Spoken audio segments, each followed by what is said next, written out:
Bom, ah, quando eu pensei no que nós poderíamos compartilhar essa noite aqui, ou esse final de tarde, com os nossos amigos, eu peguei, na verdade, o que me fez lembrar do Moisés aqui foi o gancho que o Almir me passou naquele último estudo que ele fez, né? Ele falava sobre Moisés, sobre a lei, e eu, fazendo umas reflexões em torno daquilo, eu me lembrei do que o Almir ele citou essa passagem de Deuteronômio 4, que me pareceu muito apropriada para o início dessa nossa apresentação aqui. E eu não sei como é que está com todo mundo, se todos têm o acesso a esses versículos aqui, mas seria, digamos assim, o Deuteronômio capítulo 4, na verdade, está falando sobre os últimos 2 meses depois da saída do povo do Egito para a entrada na terra prometida. Esse é o Moisés sentado e escrevendo, na verdade, muito daquilo que ele aprendeu na sua caminhada com Deus durante todo esse tempo. Então, eu achei muito apropriado lembrar e recordar aquilo que foi, digamos assim, quase o final da vida do Moisés, que realmente a gente pode constatar no final de Deuteronômio, que é lá no capítulo 34, né? E que está muito assim, fica muito ênfase em tudo o que ele aprendeu nesse andar com ele desde o tempo do Egito. Mas estamos começando no final, né? Esse é o final da história dele, digamos assim, né? Que ele escreveu. Então, a gente poderia voltar para o princípio da história dele e ver como tudo realmente começou, né? Então, tá aí, ó. Lá no Êxodo 2, refere-se, versículo 1, está falando sobre um casal aqui, que era da família de Levi. Então, eu vejo assim que são informações que às vezes parecem desnecessárias e até irrelevante, mas elas têm um lugar muito especial, muito apropriado no desenrolar de toda a história. Esse casal da tribo Levi está se referindo a um casal que estava incluído na aliança que Deus fez com Abraão. Esse homem era um Levi, filho da descendência de Jacó e da descendência de Isaac e, portanto, também da descendência de Abraão. Então, isso é muito importante de saber que a descendência desse homem e essa mulher Levi, a descendência que vai sair daí, é uma pessoa que veio, sim, da linhagem de Abraão e que fazia parte, naquele tempo, daquele povo que estava escravizado debaixo da tirania daquele faraó. E, que os autores não entram em acordo, que a gente não sabe direito quem era. Se era o Tutamés III, o Ramsés II, mas tanto faz. É muito importante que naquela época a pessoa conhecesse bem as suas origens, e aqui a gente pode entender que essa criancinha que vai nascer desse casamento aí era também participante e estava debaixo da aliança que Deus tinha com o povo que ele prometia dar para Abraão. Aqui está o bebezinho que nasceu dessa família e milagrosamente, digamos assim, era uma época em que o povo chamado povo hebraico, não era nem judeu ali, os egípcios tratavam a eles como o povo hebraico, estava debaixo de um decreto do faraó de que as parteiras deveriam matar as crianças que nascessem homens, meninos, porque queria, de uma certa maneira, frear o crescimento daquele povo no meio do povo egípcio. Eles temiam, o faraó temia, que o povo pudesse crescer de uma tal forma e se aliar com, sei lá, os inimigos ao redor, os inimigos do Egito, e acabar conquistando o lugar do faraó. Então, a mãe da criança, os pais da criança, pegaram a criança e guardaram a criança por 3 meses, amamentando, cuidando dela, e depois de 3 meses, a criança foi colocada num cestinho,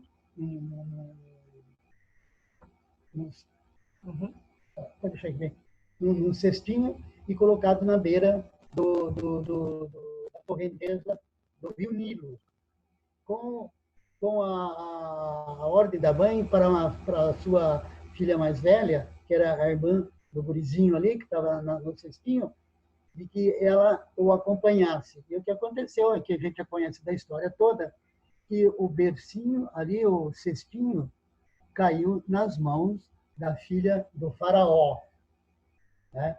E ela estava no rio se banhando com as suas amigas, com as suas madames, com as suas damas, e ela recolheu a criança. E a menina que acompanhava o gurizinho ali, o irmãozinho, disse para ela, olha, eu conheço uma hebreia que pode criar para você. E ela falou, tá bom, então chama a ela. E a menina foi lá e chamou a mãe, né, que era a mãe do bebê, e pediu para criar o bebê. E ainda por cima pagou um salário para que isso acontecesse. E é interessante e fica muito óbvio, e é muito importante, quando a gente entende que a criança foi colocada nas mãos da própria mãe. E ela não foi levada para o palácio do faraó, ela foi levada para a casa dos pais. E nesse tempo, ela criou o menino, como diz aí, até que ele ficou grande, né? Ela criou o menino até que ele ficou grande. Só que, na verdade, eu não sei quanto que é esse grande. A Bíblia faz silêncio sobre esse grande, mas eu fico imaginando 7 anos, 10 anos, 12, não sei. Mas, de qualquer maneira, o que me ocorre, o que eu fico pensando, é que foi o tempo necessário e suficiente para que os pais, esse gurizinho, o criassem dentro dos conformes das leis que Deus deu para o povo, através do Abraão, do Isaac e de Jacó, e mostrando para ele as suas origens. E o fato de que também, por ser da tribo de Levi, ele foi com certeza circuncidado. Por isso, quando a filha do faraó viu o cestinho, a primeira coisa que ela falou, esse aqui é um gurizinho, esse aqui é um menino dos hebreus. Porque ela viu que ele estava circuncidado. Agora, tudo isso são detalhes assim que a gente vai lendo nos versículos aí e que vai nos ajudando a conhecer todo esse cenário no qual esse menino cresceu e o que o espera para frente. Então, Moisés, quando o guri foi entregue para a mãe adotiva, que era a filha do faraó, lá no livro de Atos, capítulo 7, quando o Estevão explicando para o povo toda a trajetória do Moisés, a história dele, ligada aí de novo, ele faz uma ligação, um link aí com Abraão, ele diz assim que, né, quando Moisés foi tomado, ele foi educado em toda a ciência dos egípcios. E o que significa isso? Significa que o Moisés passou a frequentar o ambiente do palácio do faraó, que devia ser um ambiente coalhado de cientistas da época, de professores, teólogos, né? Porque os egípcios, naquela época, tinham uma grande formação intelectual, eles tinham um conhecimento muito grande, por exemplo, muitos exemplos assim, de anatomia, porque eles faziam a mumificação dos seus mortos, por causa da religião deles. Então, eles foram aprendendo sobre toda a anatomia humana. Eles tinham medicamentos que eles aprenderam naquela época, e até anticoncepcionais, as gurias já usavam naquela época, criação desses homens, conheciam matemática, a geometria para os projetos da edificação das, das pirâmides. Então, o Moisés, depois de que saiu do lar dos pais, foi para esse ambiente. Então, ele ganhou do outro lado um tipo de formação que fazia com que ele começou a analisar, fazer uma análise e, e, e tentar achar o seu espaço, né? Qual seria o seu negócio, né? Então, por isso que coisas como essa que nós estamos vendo aqui no Êxodo, capítulo 11, e também lá em Atos, capítulo 7, ele saiu quando ele já tinha 40 anos, Atos, capítulo 7, diz quando ele tinha 40 anos. Então, ele já não era um menino, nem um adolescente, mas ele já é um homem feito de 40 anos. Ele saiu e observou. É muito interessante que diz que ele foi ver o trabalho dos irmãos, aqueles que eram os irmãos dele. Eu não estou conseguindo ler direito aqui, porque tem, um, tem uma foto aqui do lado aqui. Mas é interessante que ele já identifica aquela nação que está ali, como escravizada, como sua nação, como seu povo, seus irmãos. Então, ele se refere aos irmãos dele, sim. Então, começava a criar essa consciência de tudo aquilo que ele ouviu do pai e da mãe sobre suas origens, e agora ele estava diante de uma situação que era penosa para ele, difícil. Por isso, quando o egípcio estava maltratando o judeu, o hebraico, o hebreu, ele tomou partido do hebreu e acabou matando o egípcio. Ou seja, ele sentia que havia ali a identidade com aquele povo, uma solidariedade. Na verdade, toda aquela prisão ali, aquela escravidão, ele fazia parte daquilo também. Esse era o sentimento que estava criando dentro dele, né? Então, ele tomou o partido dos seus irmãos e por isso aconteceu o que aconteceu. Mas, logo em seguida, uma outra experiência dele que ele não esperava, ele viu dois judeus pelejando um com o outro, brigando com o outro, e ele foi e entrou no meio da briga e disse, olha, isso não deve acontecer entre dois irmãos assim. Daí ele teve uma repulsa deles. E ele disse, bom, quem é você para ser nosso juiz e nosso príncipe, nossa autoridade? Quem é você?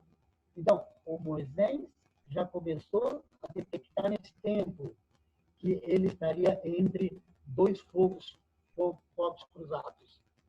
O povo dele e o povo egípcio. Desde já, ele começava a sentir isso. Então, ele fugiu. Ele foi para a terra de Midian, ali na região da península de Sinai, e ali ele, como já estamos falando, no versículo anterior, esse aqui está se referindo como estavam os sentimentos do Moisés. Ele pensava que os irmãos dele os judeus que estavam sendo maltratados, iam entender que o Moisés queria salvá-los. Esse era o sentimento que já estava crescendo dentro do Moisés, muito forte, muito forte. Mas ele acabou se antecipando, matando o egípcio, ele teve que acabar fugindo para Midian, que era na região da Península de Sinai, onde ele conheceu ali a esposa dele no final. que se chamava Zípora. Ela era filha de um homem, que era um sacerdote, e que, por sinal, esse homem também era descendente de Abrão, só que não pela Sara, né? Uma concubina dele. Mas, de qualquer maneira, só por coincidência, aí, digamos, ele era também um descendente de Abrão. E a gente vai ver que ele também tinha um bom entendimento da relação entre o povo judeu com o Deus deles, né? Então, ele fugiu para esse lugar e se casou com essa moça e se tornou o pastor do rebanho de ovelhas desse senhor aí, desse homem. Agora, o impressionante aqui é que ele passou 40 anos cuidando de ovelhas, gente. É muito, é muito tempo. Pensar que poderia pensar que seria, puxa, uma monotonia para todo dia criar de ovelhas, mas foi o treinamento que Deus deu para Moisés antes de colocá-lo na frente da multidão na qual ele iria estar dirigido para entrar na terra prometida. Porque cuidar das ovelhas, ele tinha que aprender o melhor caminho para conduzi-las para a água, conduzi-las para a graminha mais fofa. Ele tinha que cuidar das ovelhas ali contra os depredadores, lobos que invadiriam o rebanho. E se uma ovelha se machucasse, ele que tinha que fazer o curativo nela. Então, não foram 40 anos assim como dizer assim, monotonia, mas de muito aprendizado. E sem saber, certamente Deus estava usando Moisés, usando aquela situação toda para chamar o Moisés para uma tarefa que ele nem imaginava. Por isso, eu diria que o próximo passo aqui é que, num determinado momento, Deus se manifestou para Moisés. Ele não apareceu, ele se manifestou para Moisés através de uma sarça ardente. E a gente, observando os verbos como estão colocados aqui em Atos, capítulo 7, no versículo 30 a 34, que eu gostei mais de Atos, o Estevão, a narrativa do Estevão, aí em Atos, eu gosto mais de estar observando essa parte do livro de Atos do que no livro do Êxodo. As duas são iguais, mas aqui me parece de uma maneira colocada, de uma maneira que eu aprecio mais. Mas então, observem bem, que o Moisés ficou maravilhado, ele ficou encantado com o que ele estava vendo. Ele não podia imaginar uma coisa como aquela. E o passo seguinte é que ele se aproximou. Ele se aproximou. Então, ele se maravilhou, se aproximou para observar e ouviu. Então, são 3 situações, 3 sequências, 3 passos que são muito importantes na vida de qualquer um de nós em relação a Deus. É maravilhoso pensar que Deus se manifesta de tantas formas na vida das pessoas, mas que nós temos que ter a iniciativa de querer nos aproximar. E eu, quando falo nos aproximar de Deus, nos aproximar do que Ele está falando nas Escrituras, nos aproximar da Bíblia e ouvir a voz dele. E foi isso que o Moisés fez. Ele ficou, primeiramente, atraído, encantado, se aproximou, ouviu e Deus falou com ele. Eu sou o Deus de teus pais, o Deus de Abraão, de Isaac e de Jacó. Com certeza. Bom, Deus está mostrando aqui a sua identidade. Ele está falando sobre a sua identidade. E quando está falando dos seus pais, Deus de Abraão, de Isaac e de Jacó, está falando também, sempre faz lembrar, e nós vamos ver numa outra passagem, lá no livro de Êxodo, que está falando das a sua fidelidade para esse povo com quem ele já começou a andar lá atrás através do Abraão. Eu sou Deus dos teus pais, Deus de Abraão, de Isaac e de Jacó. E, com certeza, no seu treinamento dentro de casa, com seus pais, ele já tinha ouvido falar muito desse Deus de Abraão, de Isaac e de Jacó. Porque ele também, o Moisés, quando desde bebê, e os seus pais faziam parte já dessa aliança que Deus tinha feito com Moisés, com Abraão. E diz que o Moisés, tremendo de medo, não ousava contemplá-lo. Deus disse: tira a sandália dos teus pés, porque o lugar em que estás é terra santa. Ou seja, quando eu leio, quando eu vejo isso aqui, por exemplo, Deus, o Moisés tremendo, eu sempre faço uma ligação ali com Lucas, capítulo 5, na pesca maravilhosa, quando o Cristo está na praia, ele chega para os discípulos e diz assim: lança a tua rede. Né? Não, o que vocês pegaram aí que a gente pode aproveitar? Eu penso, puxa, nós passamos a noite inteira pescando e nada pegamos. E Cristo falou: olha, lance a rede do lado direito e vocês vão ver. Bom, o resto da história vocês conhecem, que eles pegaram um montão de peixe, tanto que as redes ficaram tão cheias que os barcos quase que afundaram. Quando Pedro saiu da água, qual foi a primeira coisa que o Pedro fez? Ele se prostrou diante de Cristo e reconheceu que ele, de fato, era o Senhor de Deus.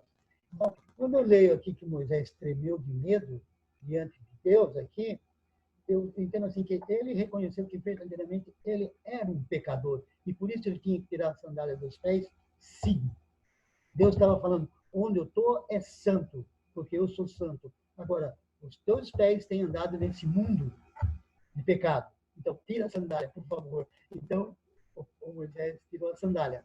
E na conclusão, Deus explica para ele: olha, Moisés, eu não consigo ler aqui, vi com efeito o sofrimento do meu povo no Egito.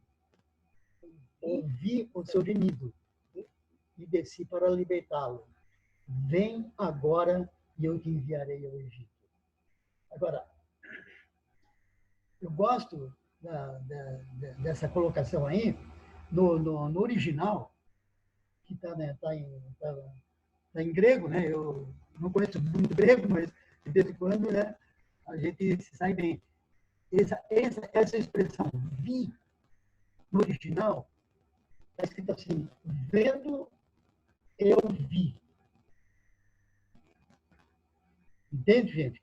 Vendo, eu vi. E, então, é, o Salmo 34:15, ele me dá bem a ênfase desse vendo eu vi. Diz que os olhos do Senhor passam por repousam sobre os justos. E os seus ouvidos estão abertos. Eu não consigo ler aqui porque... Tem umas fotos aqui que estão nos atrapalhando. Mas tudo bem, a gente vai tocando. Então, a ideia, eu acho muito animador e reconfortante, inclusive, pensar que Deus, na sua onisciência, ele passa os seus olhos por todo mundo, por toda a terra, mas ele repousa sobre os seus justos. E é isso que o salmista está falando, e tem uma outra passagem aqui que ele fala na mesma direção. A Aline vai ler para nós. Feliz a nação cujo Deus é o Senhor, e o povo que ele escolheu para a sua herança. O Senhor olha dos céus, vê todos os filhos dos homens, do lugar da sua morada. Ele observa os moradores da terra. Ele que forma o coração de todos eles, contempla todas as suas obras. Não há rei. E o 18. Eis que os olhos do Senhor estão sobre os que o temem, sobre os que esperam na sua misericórdia. Então, por isso, a maneira como está colocado esse versículo, eu acho tão legal, porque vendo, eu vi. Ou seja, eu não estou me descuidando, eu estou atento, eu estou vendo, e estou agindo.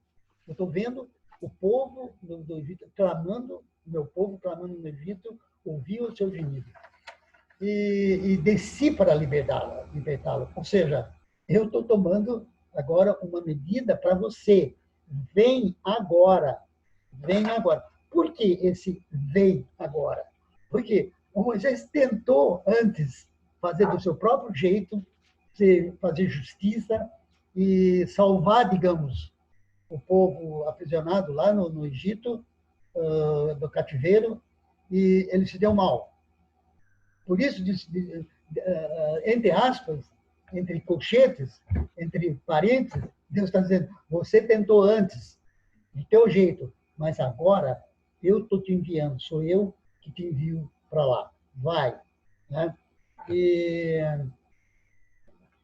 e eu gosto muito dessa colocação, dessa experiência do Lilê, como foi essa experiência do Moisés, porque esse, eu diria assim, foi o ponto de virada na vida dele. Foi o ponto de virada na vida dele, que decidiu o rumo da sua vida. E eu penso que, nas minhas reflexões, que eu acho que não é muito diferente da vida de muitos de nós. O que foi que nos atraiu para Deus? O que nos levou até Ele? E o que nós fizemos com a nossa chegada até Ele? O que nós ouvimos? Eu vejo isso muito importante e é o que faz a virada, muitas vezes, na vida de qualquer um de nós, na vida de uma pessoa que apenas começa a andar com Deus. E, e essa foi a situação, o cenário todo na vida desse homem, que viveu 40 anos criando ovelhas. O Moisés aqui, ele está com 80 anos. Está com 80 anos. Pode imaginar 80 anos. Bom, tá, não é tão velho assim, porque eu vou fazer 80 ano que vem. Mas eu acho impressionante, assim, que pode ser a experiência da vida de cada um de nós. Qual foi a sarça ardente que Deus usou na minha vida, na nossa vida, na vida tua, na vida dele? Não tem que ser como essa, não precisa. E quem sabe nunca vai ser. Mas o que eu me refiro é quando foi o ponto de virada e de decisão na vida. Bom, a coisa que marca muito essa manifestação de Deus para Moisés, através dessa sarça ardente, o que fica muito, muito evidente, muito claro ali, foi que, a partir desse momento, os dois, a impressão que dá, lendo tanto em Êxodo, como em outras partes também, mas o livro de Êxodo, Números e Deuteronômio, assim vai, é que eles não se desgrudaram, ficaram muito chegados, muito perto, uma relação assim muito intensa entre Deus e Moisés, muito intensa. Moisés cheio de perguntas, cheio de dúvidas e cheio de ansiedades, inclusive, medos. Bom, mas o que eu vou fazer no Egito? E daí ele começa a se dar conta daquilo que, falar com Deus, inclusive, daquilo que nós já dissemos antes, de que ele via que ele estava indo para o Egito, ele estaria no meio de dois fogos cruzados. O povo de um lado e o faraó do outro. E Deus e a primeira coisa que o faraó perguntou: o que eu falo para aquele povo sobre levá-los, tirá-los ali dessa escravidão do Egito? O que eu digo? Eles vão me perguntar. Quem que enviou? Porque antes, quando ele tentou apartar aqueles dois irmãos lá que estavam brigando, eles fizeram esse questionamento pro Moisés. Opa, mas quem é você, cara? Né? Quem te fez juiz da gente? Então, o Moisés já esperava esse tipo de oposição, digamos, ou de dificuldade. Então, foi daí que vem a célebre frase em que Deus diz para ele, ó, vai lá e diz que eu sou o que sou. Disse mais, assim, assim direis aos filhos de Israel, eu sou, me enviou a vós outros. Bom, por que eu sou? Eu não entendo nada de hebraico, mas as coisas que eu já li sobre esse eu sou diz respeito a um verbo ser, que significa eu sou sempre. Eu sou ontem, eu sou hoje, eu sou amanhã. Está falando sobre a eternidade desse Deus. E a coisa mais impressionante que eu entendo disso aqui, eu gostaria de ver vocês também, é que está falando na mesma sequência, na mesma lógica que foi dito lá em Hebreus, pelo autor de Hebreus, quando ele diz que Cristo é o mesmo ontem, hoje e amanhã. Então, o que eu acho que Deus queria que o povo entendesse, que eu sou ontem, ou seja, aquilo que eu conversei, aquilo que eu prometi, aquilo que eu falei para vocês, vai acontecer. A minha fidelidade vai permanecer. Foi ontem, é hoje e é amanhã. Olha para frente. Não tem mudança nenhuma em mim. Eu sou, eu não mudo. Eu sou. Então, veja bem, tudo isso está acontecendo ali no deserto, na península de Sinai. O Moisés ainda não chegou no Egito. Ele ainda não foi no Egito. Então, disse, disse Deus ainda mais a Moisés. Eu estou em 3,15. Disse mais Deus ainda a Moisés, assim dirás aos filhos de Israel. Isso. O Senhor, o Deus de vossos pais, o Deus de Abraão, o Deus de Isaac, o Deus de Jacó, me enviou a vós outros. Este é o meu nome eternamente, e assim serei lembrado de geração em geração. De novo, né? De novo, Deus está para o Moisés aí, Deus está se reportando desde a sua aliança com Abraão, lá atrás. Eu continuo mesmo, Deus.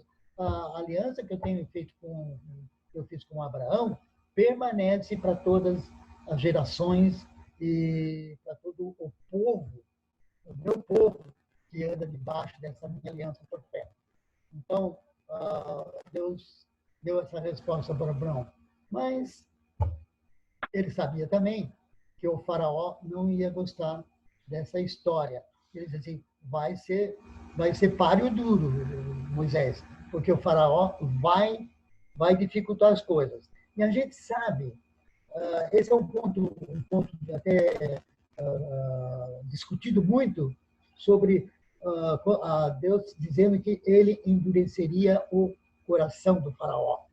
Essa é uma passagem muito intrigante para mim é intrigante sim, confesso. Se alguém tem alguma resposta bem clara, eu gostaria de um dia ouvir, mas eu começo lendo em Êxodo, por exemplo, deixa para mim muito claro que o coração do faraó já era endurecido, muito endurecido. Muito endurecido. Tanto assim que ele mandou matar as crianças. Então, quando chega nessa situação de libertar o povo da escravidão do Egito, o que eu percebo é que Deus, na medida que Deus cuidava do povo e ia levando o povo na direção da saída, o faraó ia se endurecendo cada vez mais. Então, era o coração do faraó que se endurecia por causa, digamos, dos favores de Deus a respeito do seu povo. Ele ficava mais empedernido. Mas, tudo bem. O Paulo fala isso em Romanos 9, a gente lê aqui esses livros aí dessa forma. Eu não sei se é uma maneira humana de explicar, que seria um jogo de braços, digamos, né? Até que o faraó iria entender que, de fato, o Deus dos judeus, o Deus dos hebreus, era o Deus verdadeiro. Então, ah, uma das...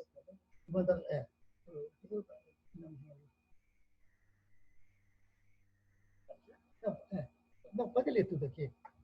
Depois foram a Moisés e Arão e disseram a Faraó: assim diz o Senhor, Deus de Israel: deixa ir o meu povo, para que me celebre uma festa no deserto.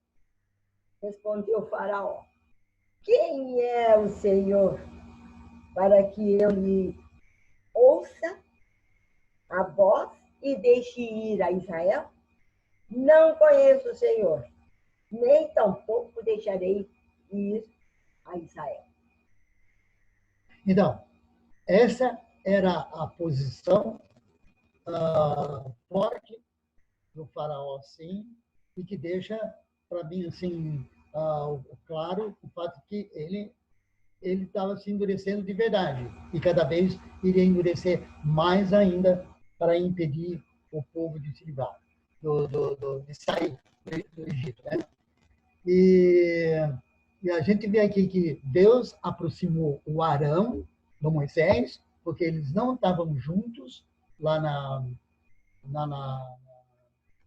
deserto, né?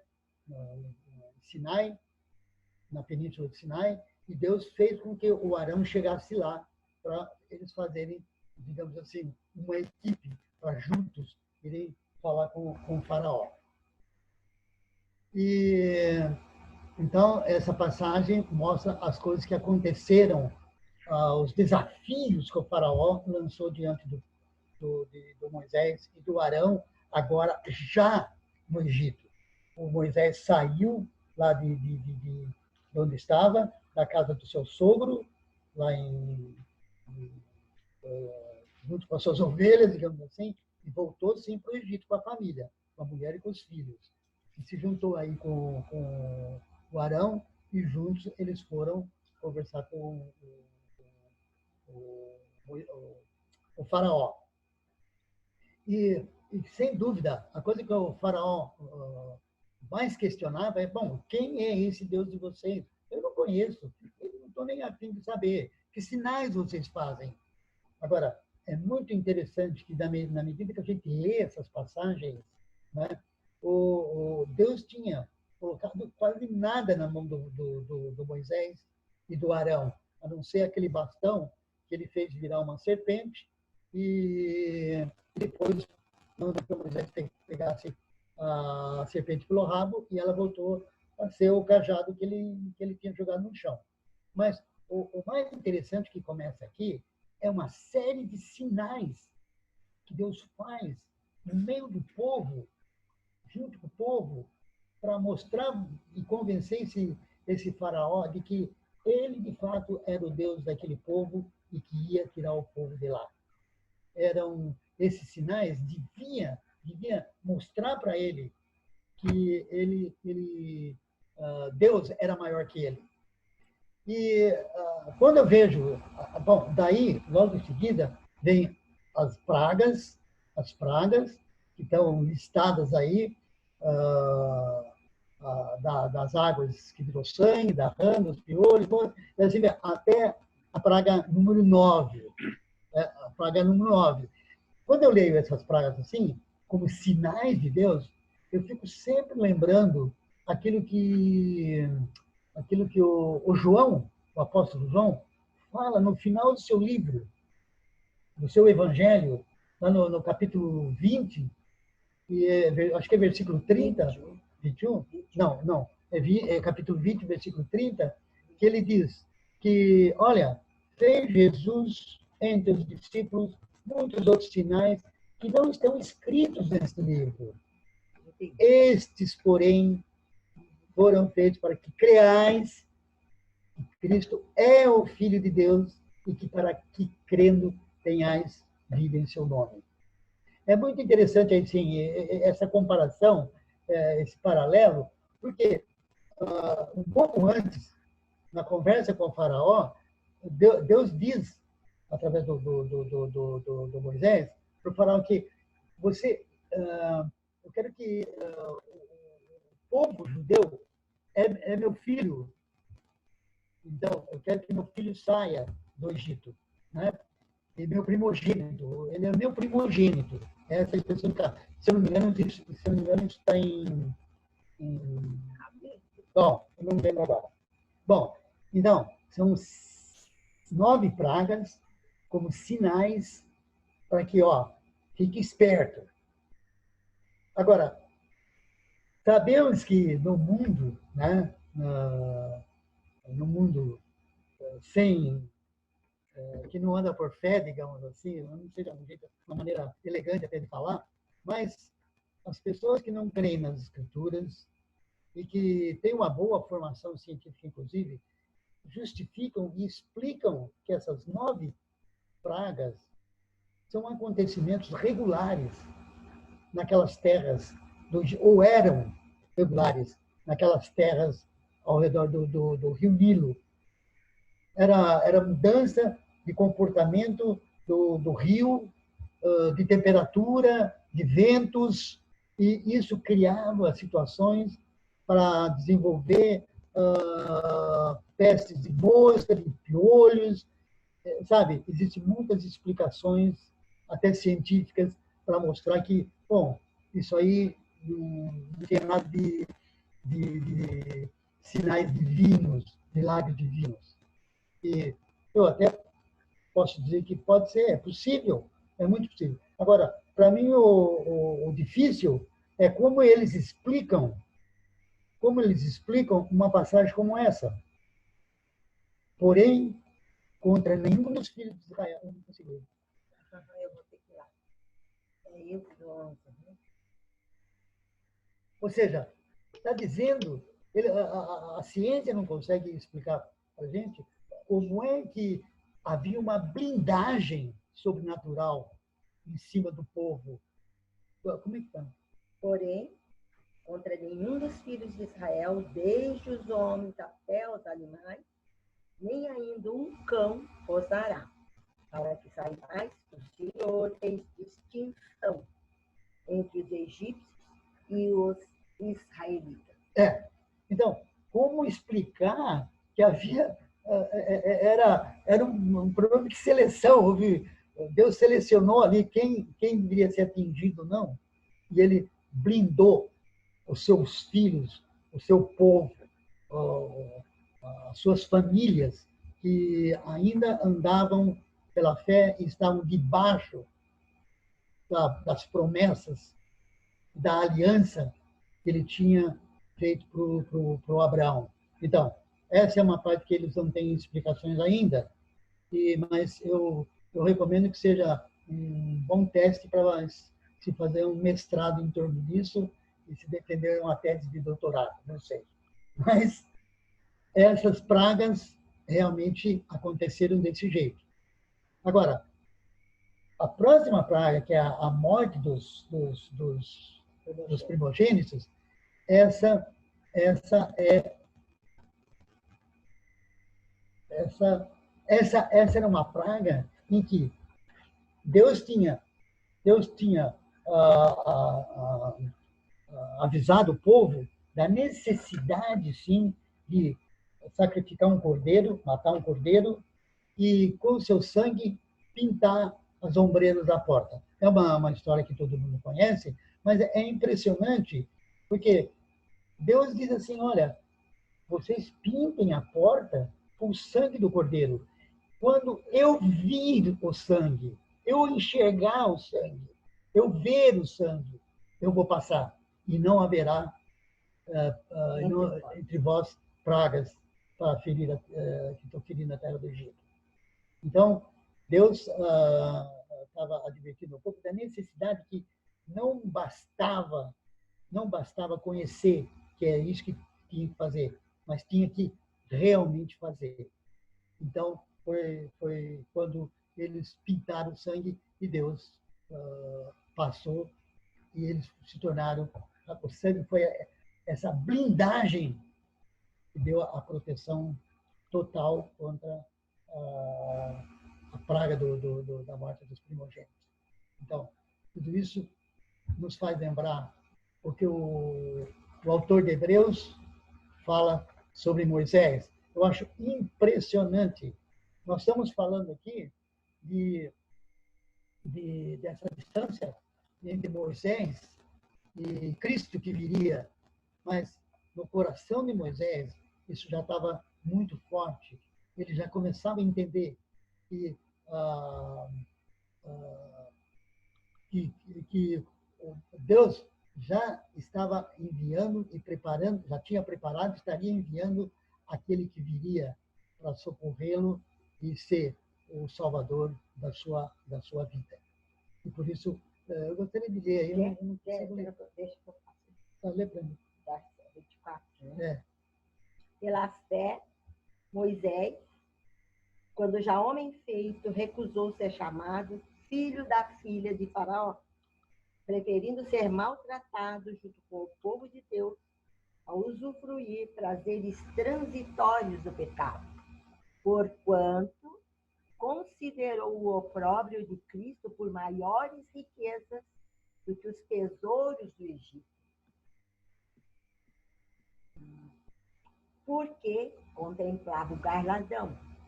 Pela fé, ele abandonou o Egito, não ficando amedrontado com a cólera do rei. Antes permaneceu firme, como quem vê aquele que é invisível.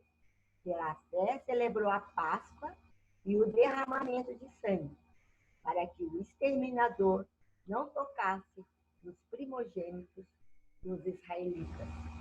Pela fé, atravessaram o Mar Vermelho como por terra seca. Tentando-o, os egípcios foram tragados de dor. Impressionante. Mas eu fico encantado com essa declaração aqui, essa colocação do autor de Hebreus, do capítulo 11, onde ele diz que, pela fé, Moisés, quando o homem recusou, e depois abandonou. Não, mas diz que ele contemplava o galardão. Ou seja, ele estava olhando lá na frente.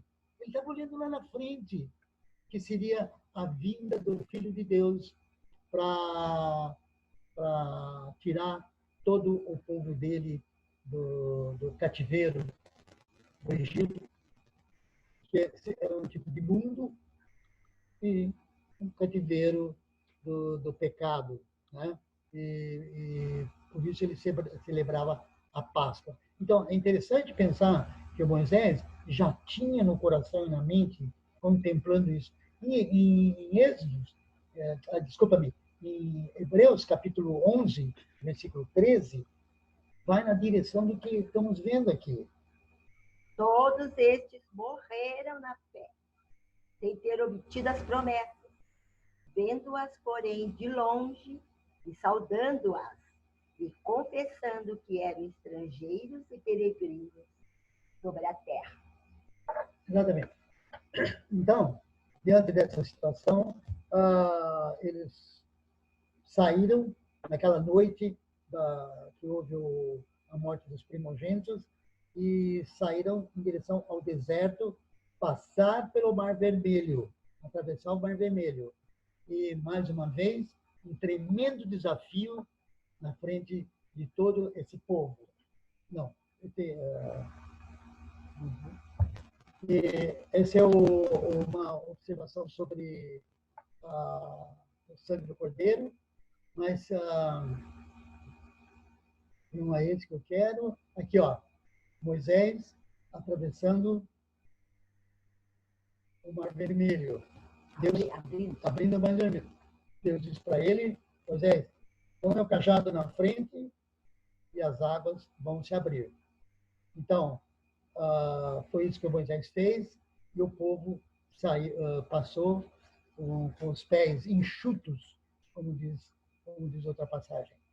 E aqui também é interessante que alguns autores afirmam que não, algumas partes do Mar Vermelho realmente se abrem, dependendo de ventos que sopram de não sei aonde. E para tentar explicar que isso não aconteceu. Mas, de novo, como se explica que o povo passou numa boa e o povo egito acabou morrendo aí no mesmo lugar. O povo dele passou, o povo de Deus passou, mas o povo egípcio não passou. Por isso, o autor de Salmo 105,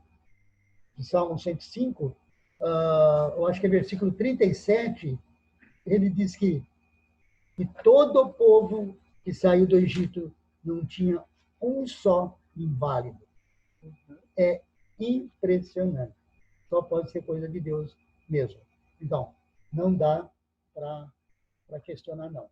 Bem, eu pararia por aqui, só concluiria dizendo que a caminhada do Moisés com o povo ainda se estende, né, para o deserto, 40 anos no deserto, e então só depois, quando Moisés já tinha 120 anos, como a gente entrou no começo aqui, é que ele morre ali quando o povo está entrando na terra prometida. E então essa foi, digamos assim, a grande contribuição do Moisés até aqui, né, no Mar Vermelho. E o restante é algo que levaria mais tempo para a gente concluir. Então, gente, a cruz, apresentei a cruz aqui, ó. Aqui, ó. Apresentei a cruz. Essa aqui é a cruz que o Thalins, meu genro, fez.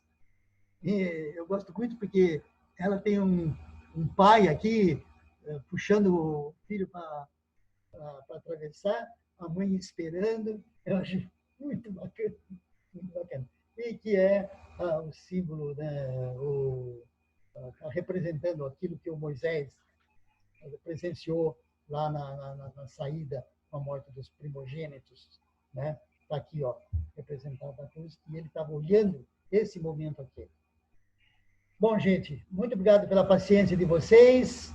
E não sei se tem perguntas, mas era isso aí. Eu tenho uma observação para fazer. Eu tenho uma observação. Essa imagem não é do Thalins, tá, gente? É uma imagem da internet que a gente não deu para ninguém. Não. É?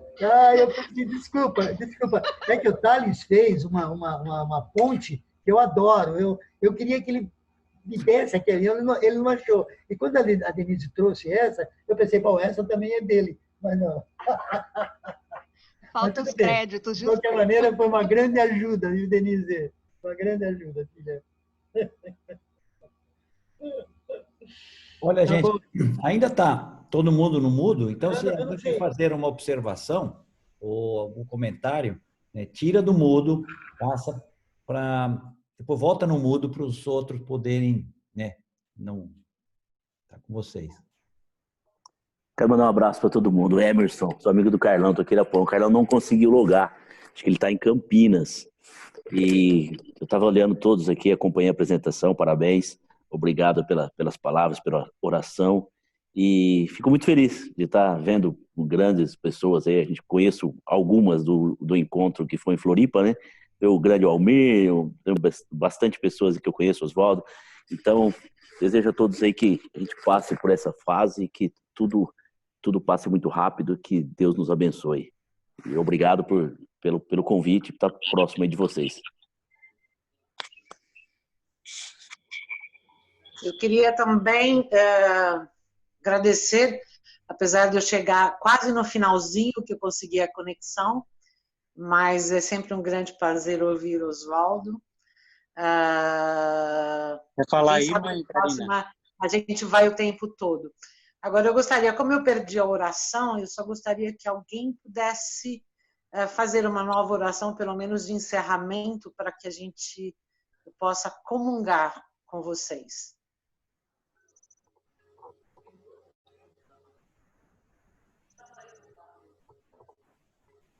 Eu teria uma... Karine, mãe, tira do mudo, hein? Boa apresentação, Oswaldo. Um abração grande. Eu teria uma pergunta a fazer em relação às pragas. Você falou que eram as 9 pragas, né?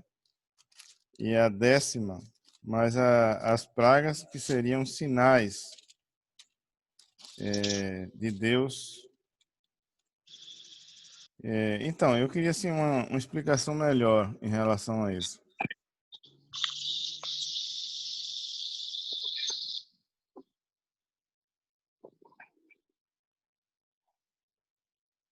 Oswaldo. Tá no mudo, pai. Desculpa, Roberto. Agora sim? Sim. Agora sim? Perfeito, Oswaldo.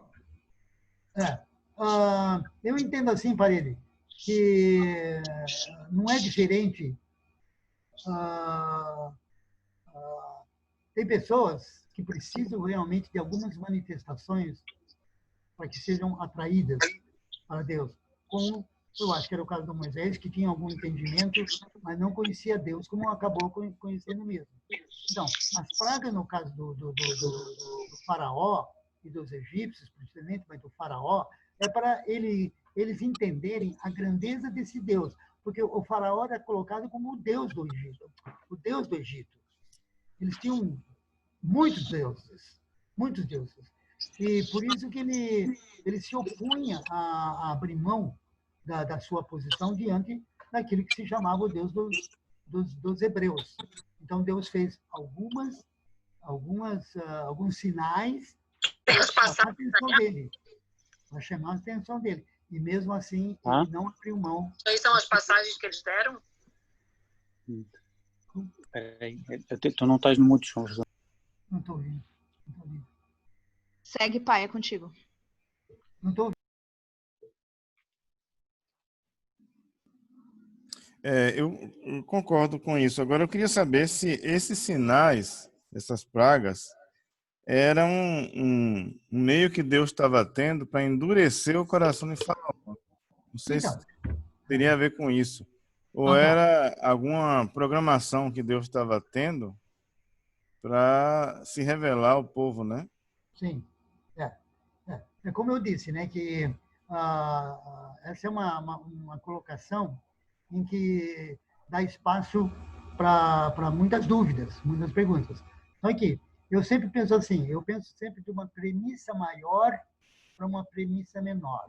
Então eu diria assim, por exemplo, quando eu leio que Deus se irou, eu penso que a premissa maior é aquilo que o Tiago diz que a justiça do homem, a ira do homem não produz a justiça de Deus.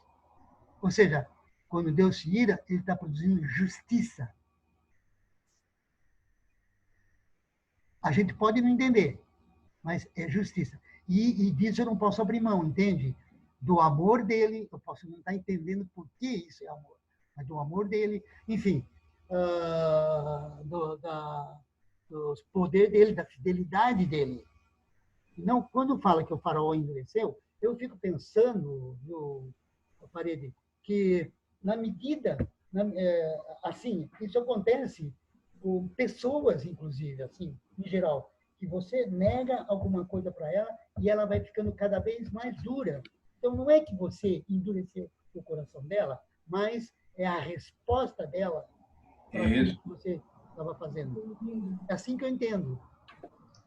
Mas eu sei que isso dá margem para muita discussão e pegar outros autores, ver o que pensam. Então, eu vou por aí. Papi, eu acho que cabe aqui no início do Êxodo, acho que é no início do Êxodo, que o faraó diz que os hebreus estavam crescendo muito em número e que eles tinham que fazer alguma coisa para parar isso. Mostrando que ele já estava com esse coração mexido, endurecido, lá no início de Hebreus, antes dessa história toda lá no início. O coração dele já estava endurecido desde lá, pensando no que fazer. É interessante isso. Bom, não responde a pergunta, não, eu acho. Mas fica aí para a gente pensar em possibilidades de como entender melhor. É a Silvinha que falou aí agora? Foi.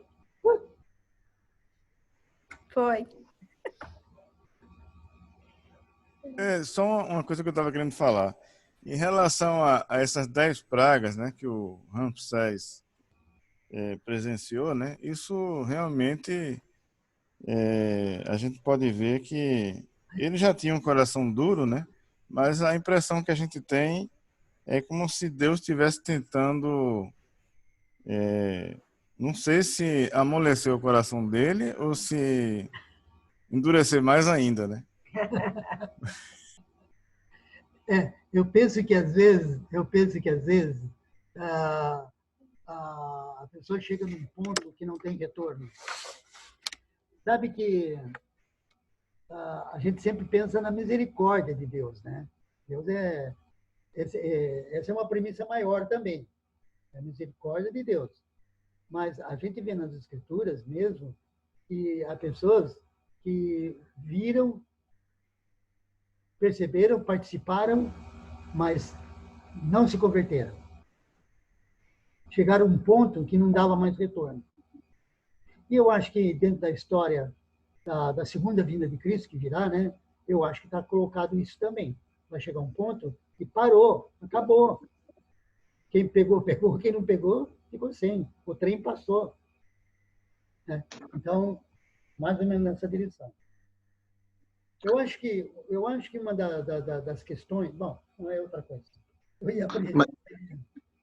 Mas não chega a ser um pouco agressivo chegar a matar os primogênitos hebreus para forçar um ponto de vista, digamos assim? Matar os primogênitos dos egípcios para que isso aconteça. Uma auxiliadora do lado. Legal. Tá. Bom, é uma coisa que eu não gostaria que acontecesse, mas a Bíblia diz que foi assim que aconteceu, né? Não, tranquilo. Eu aposto nisso. Não abro mão. Aqui quem fala é Matheus, eu sou da mesma cidade que o Jack Combs, e algo que ajuda o Alexandre a entender um pouquinho da questão da soberania de Deus, em Romanos 9:17 diz assim, ó, pois a Escritura diz ao faraó, eu o levantei exatamente com esse propósito, mostrar em você o meu poder e para que o meu nome seja proclamado em toda a terra. Então, o fato de Faraó ter o seu coração endurecido foi o próprio Deus quem causou isso. As pragas, que são fenômenos da natureza controlados não por Deus terra, Deus sol, Deus mar, mas por um Deus, é o próprio Deus Israel. Então, não existem duas forças conflitantes, existe apenas um Deus que é todo poderoso sobre tudo. Ele causa o sofrer, ele causa a alegria, para que o nome dele seja proclamado, para que as pessoas vejam o poder dele. E com relação à morte do primogênito, é a questão do sacrifício. Jesus é a forma que... Como é que eu posso falar? Desculpa. Jesus é o final disso tudo. Ele é o primeiro filho de Deus, é o filho mais amado de Deus. Naquela época tinha aquela importância, né, do primogênito. E Faraó, sentindo a morte do seu primogênito, modificou a sua decisão. E assim que Deus nos mostra hoje em dia que a morte do seu filho hoje causa a redenção, causa a graça, nos permite a vida e a liberdade, assim como foi dada a liberdade ao povo do Egito. Isso. Muito bom. Muito bom. Obrigado, Matheus. Obrigado. Eu estava querendo fazer um paralelo com o que nós estamos passando hoje, né? Essa praga aí do coronavírus. Eu acho que isso aí foi café pequeno, perto do que o Ramsés passou, né?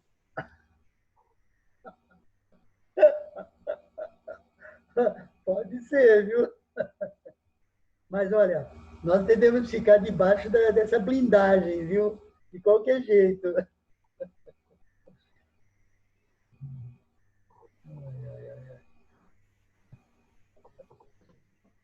Oswaldo e Lenir, eu não tenho pergunta, porém eu tenho algo para compartilhar que eu não contei ainda para ninguém. Viu, Oswaldo? Oi. Eu vou compartilhar algo que eu ainda não contei para ninguém. E vocês fizeram uma diferença muito grande na minha vida, quando eu e o Cassiano tínhamos 25 anos. Faz tempo isso, hein? Pouco tempo, né? Em 78. E quando foi nos dado a responsabilidade de organizar o encontrão da turma lá em Praia de Leste, na litoral do Paraná. Foi ali que foi meu primeiro contato com o estudo de você, da Lenir, e a partir dali, a influência de vocês, o amor, o carinho, cuidado, as cartas datilografadas que eu ficava guardando, sempre falo isso para vocês, fizeram toda uma diferença para mim, para a Diva, também para o Cassiano e todos aqueles que recebiam suas cartas, né? Do teu relacionamento com Deus, com a Lenir e com os filhos. E eu agradeço muito por toda essa influência, porque a profecia de você ter muitos amigos atingiu a nós todos também. Obrigado, viu? Agora para Deus.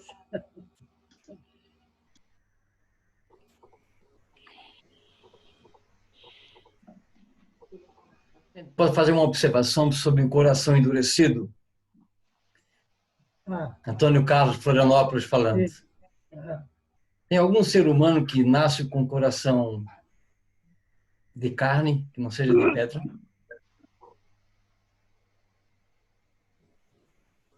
Que o silêncio?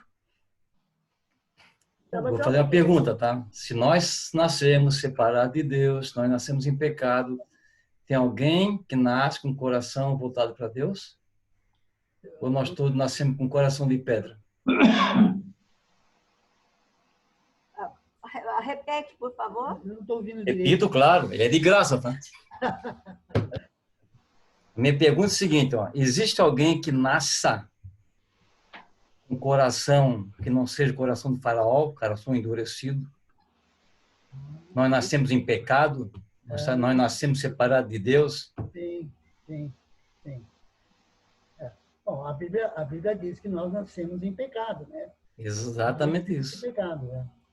Exatamente isso. Então, o coração do faraó nada mais é no coração de um ser humano endurecido, como era qualquer um de nós antes de aceitar Jesus. Tanto é que tem aqui, eu até abri aqui na... Mas tem o versículo também de vinde a minhas criancinhas, né? As crianças são salvas. Não, mas não é isso aí que eu estou falando. Não é bem assim. Não, pera um pouquinho. Ó, em Ezequiel, e dar-vos-ei um coração novo, e porei dentro de vós um espírito novo. Tirarei da vossa carne um coração de pedra, e vos darei um coração de carne. Para quem está falando isso aí, Deus? Só para o faraó? Ou para nós? Bem lembrado. Para nós, né? Para nós. Se Deus não amolecesse nosso coração, quem vai amolecer? Eu sempre vejo também que... Uma observação para a gente não estar crucificando muito faraó. Tá? Não, eu vejo isso, a questão do coração que você está falando, para a gente ver, né, novamente. Aliás, é um prazer imenso de estar vendo todos vocês aí, depois de tanto tempo, né? Eu vejo muito o que está na parábola do semeador, né? Essa é a questão do coração, né? Jesus falou a questão que essa boa terra, né, seria o coração, né? O coração bom, o coração voltado para ele, né? Mas a gente sabe que existem os caminhos de pedra, né? E que existem outros tipos de caminho e também que o inimigo ele pode semear junto, né, coisas ruins, né? Agora que esse faraó tinha um coração duro, tinha mesmo. Que coração duro. Deixa eu falar uma coisa assim, não era muito diferente do meu coração, não, cara. Não era muito diferente, não. Antes de Jesus, não era, não. Eu tenho uma observação. Só o fato de eu rejeitar Jesus, o que é que significa isso? O que é que significa isso? Posso colocar uma coisa? Eu acho que nós temos... todos nós temos esse coração endurecido. E quem lembrou do versículo que fala das crianças... Ai, pera, deixa eu ver se está... que fala das crianças, eu acho que essa é a importância desse versículo do Cristo receber as crianças. Ele está nos dizendo que a gente tem que entrar, que a gente tem que chegar para fazer com que esse coração mude de uma forma muito clara. Primeiro, a gente tem que confiar, né? A criança confia, independente de qualquer coisa. Ela te dá a mão, ela confia, ela caminha junto com você. E a criança tem uma característica que eu acho que é a grande característica de quebrar o coração endurecido, que é a total e absoluta dependência. Eu acho que essa é a característica da quebra desse coração endurecido. Você não acha isso, Oswaldo? Para ser bem honesto, eu não ouvi muito bem. Eu estou com problema de ouvir. A idade! Pode, se não for indelicado da minha parte, falar de novo, porque... Lógico que não. Vou falar bem devagar. O coração endurecido do homem, ele vai perdendo essa dureza, lembrando do versículo que é: vinde a minhas crianças. Porque o que Cristo fala é que nós temos que confiar nele para caminhar com ele. E a relação tem que ser uma relação de total e absoluta dependência. Isso. Concordo. Independente. Isso aí. Obrigada. Beijos. Tem uma coisa interessante que eu vejo, é que nós temos o livre-arbítrio, né? Deus, ele Enquanto ela não caminhar por deu ela o mesma, livre-arbítrio. depois ferrou. Sim. E eu acho muito legal o que está em Isaías 1, 19 a 20, que é justamente o convite da graça, né? Talvez a gente tenha mesmo o coração endurecido, né? Talvez a gente tenha nascido com o coração endurecido. Mas esse Deus, ele veio para nos convidar, né? Ele não veio para forçar nada, e ele, inclusive, muito bonito essa parte, onde ele fala que mesmo que os teus pecados sejam vermelhos como escarlate, eu os tornarei brancos como a neve. Isso, se você quiser e me ouvir. Eu acho muito legal esse convite da graça, e isso prova que nós tomamos decisão de segui-lo, né? Assim como todo o processo que, passando pelo batismo de João Batista, onde você reconhece os pecados, né? E esse reconhecimento do pecado é fundamental para eu poder tomar a decisão de segui-lo. Até porque se eu acho que não tenho pecado, eu não vou procurar ele. De lógico, né? Então eu preciso reconhecer que eu sou pecador, que eu preciso dele, de Jesus, né? Eu acho muito legal essa questão do convite da graça. Não sei se isso ajuda no contexto. Um abração grande aí. Eu estou vendo Aldo por aí, né? Sim. Rapaz, é um prazer imensíssimo. Eu estou vendo só uma parte da sua cabeça, mas... Infelizmente, meu computador não está querendo colaborar. Agora está melhor? Agora está. Mais eu posso levantar. Ainda dá. Estou falando aqui de longe. A misericórdia de Deus por nós.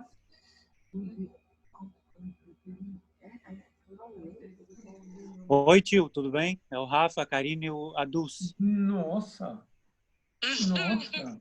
que bom ouvi-lo aí. Ah, sim.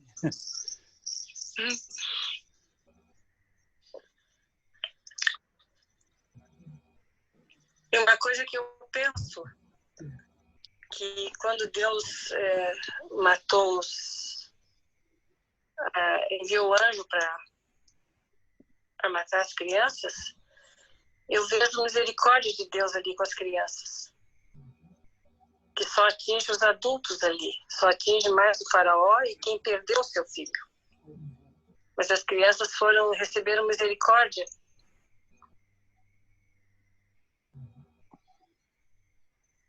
Não sei. Pode falar de novo. Não, eu estou dizendo que eu vejo na última parte que é matar os primogênitos, eu vejo a grande misericórdia de Deus em levar os primogênitos. Porque era para afetar os adultos, mas os primogênitos foram libertados ali, que não tiveram que passar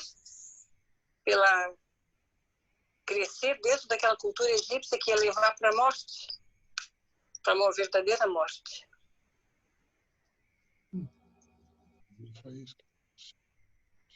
Eu posso dar um comentário, né? Em relação aos primogênitos, os que se salvaram foram os que pintaram as ombreiras das portas com o sangue do cordeiro, né? Mas o resto, todos foram dizimados.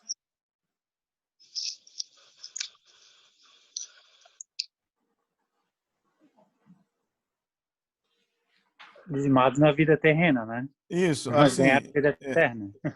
Em relação a você pintar as ombreiras das portas com o sangue do cordeiro, eu entendo obediência a Deus, né? Ao que Deus estava falando. Porque talvez alguns não tenham nem pintado a porta com o sangue do cordeiro, outros nem ouviram, né? Mas aqueles que obedeceram, os seus primogênitos foram salvos, né? O anjo da morte não atingiu esses. Então, eu acho importante a questão da obediência ao que Deus está falando.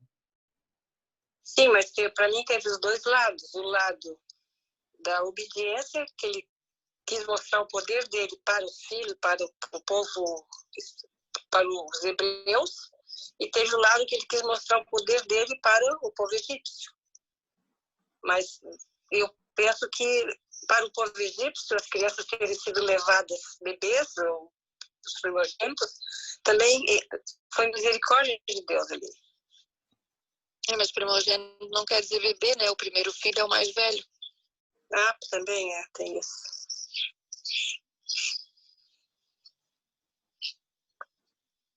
Então, a misericórdia de Deus, e isso aponta para a figura de Jesus Cristo, né? Aqueles que tinham a marca do sangue do Cordeiro, eles tiveram suas vidas preservadas, não viram destruição e tiveram sua vida mantida. Isso mostra para o povo judeu, o povo hebreu na época, né? Que algo estava por vir, que aquele que morreria no lugar deles, para que não houvesse mais morte espiritual, viria trazer redenção.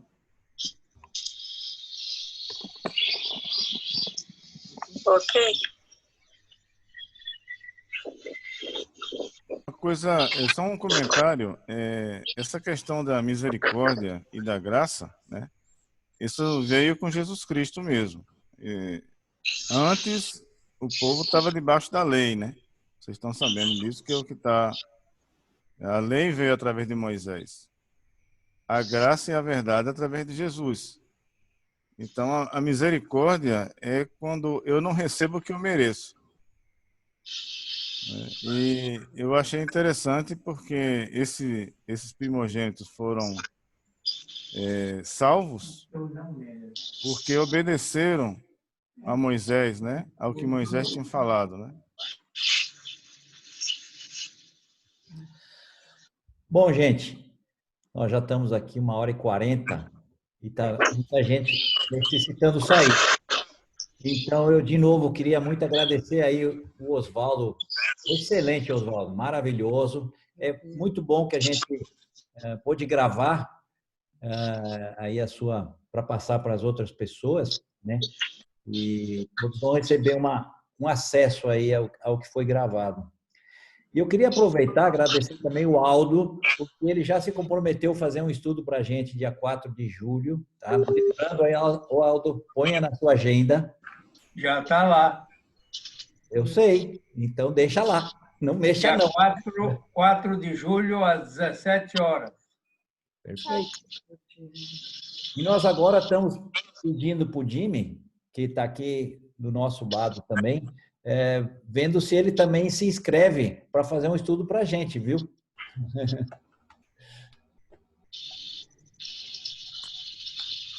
E você está no mudo, Jimmy. E eu ia pedir, então, para ele, para o Jimmy, fazer uma oração para encerrar o nosso tempo aqui. Pode ser? Tá bom. Nosso Pai, realmente estamos tão agradecidos ao Senhor pela obra que o Senhor tem feito em nossas vidas, todas as nossas vidas, aqui nesse encontro. E sabemos que foi o Senhor que transformou tantas coisas nas nossas vidas e que hoje nós temos a esperança e a seguridade a saber que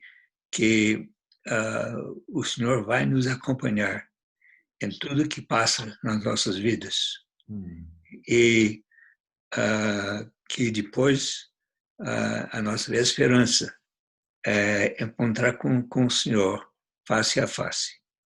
E esse nos anima. Pedimos essas coisas em nome de Cristo. Amém. Amém. Amém. Legal, gente. Um abraço para todos. Eu vou abrir o som aqui para todo mundo poder dar um tchauzinho, tá bom? Tchau, gente.